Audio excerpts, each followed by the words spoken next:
বন্দে মাতরম বন্দে মাতরম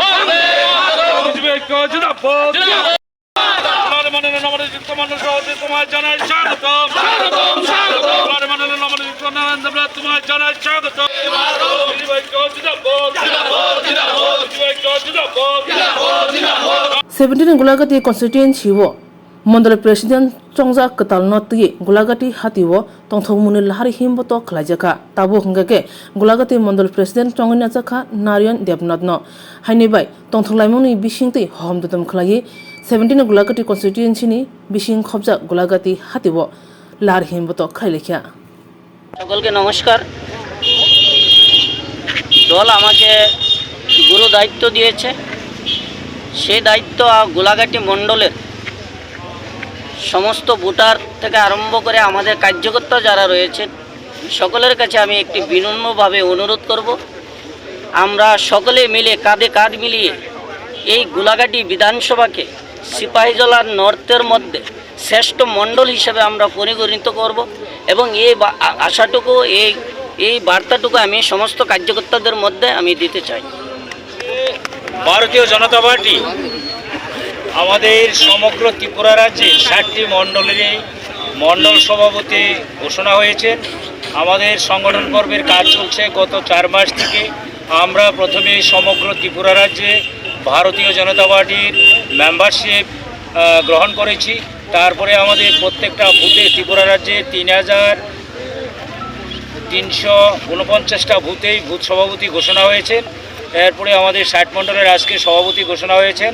তো আমাদের এই 17 গোলাঘাটিতেই আমাদের এই সবার প্রাণপ্রিয় আমাদের এই সংগঠনের সাথে দীর্ঘদিন প্রথমে সাধারণ সম্পাদক সহসভাপতি রূপে যিনি গুরু দায়িত্ব পালন করছিলেন দীর্ঘদিন পর্যন্ত, সেই শ্রদ্ধেয় নারায়ণ দেবনাথকে আজকে এখানে মণ্ডল সভাপতি ঘোষণা হওয়া সমগ্র গোলাঘাটিতে একটা আনন্দ উৎসাহের বাতাবরণ সৃষ্টি হয়েছে। তার জন্য ওনাকে সম্বর্ধনা দেওয়ার জন্য আজকে আমরা এখানে মিলিত হয়েছি। আমাদের সাথে উপস্থিত আছেন আমাদের এই গোলাঘাটি বিধানসভার বিজিতা প্রার্থী শ্রদ্ধেয় হিমানী দেববর্মা মহোদয়া, আমাদের জেলা মণ্ডলের বিভিন্ন কার্যকর্তাগণ, আমাদের নির্বাচিত বিভিন্ন প্রতিনিধিগণ। আমরা আজকে এই নারায়ণ দেবনাথের নিকট আমরা বিরাট একটা আশাবাদী আমাদের এই গোলাঘাটি বিধানসভা কেন্দ্রে আমাদের সংগঠনকে একটা দৃঢ় ভিত্তির উপর প্রতিষ্ঠিত করব আগামী দিনে। এবং আমাদের নরেন্দ্র ভাই দামোদর দাস মোদী এবং অমিত শাহজি জেপি নাড্ডাজির যে নীতি আদর্শ সবকা সাথ সবকা বিকাশ, প্রত্যেকের জন্য আমরা যাতে সেবামূলক কাজ করতে পারি এই নারায়ণ দেবনাথের মাধ্যমে।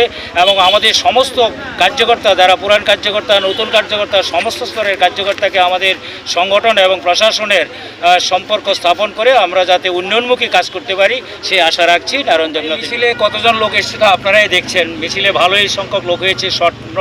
শর্ট একটা নোটিশ আমরা জারি করেছি, তার মধ্যেও 300 থেকে 400 লোক আমাদের মধ্যে উপস্থিত হয়েছেন। আরও অনেকে আসছেন এই সম্বর্ধনা দেওয়ার জন্য। এবং আজকে যখন মণ্ডল সভাপতি ঘোষণা হয়েছে তখন থেকে আমাদের কন্টিনিউ ওনাকে সম্বর্ধনা অনুষ্ঠান চলছে। প্রতিটা পঞ্চায়েত থেকে প্রতিটা সংগঠন থেকে ওনাকে সম্বর্ধনা দিয়েই চলছেন কন্টিনিউ।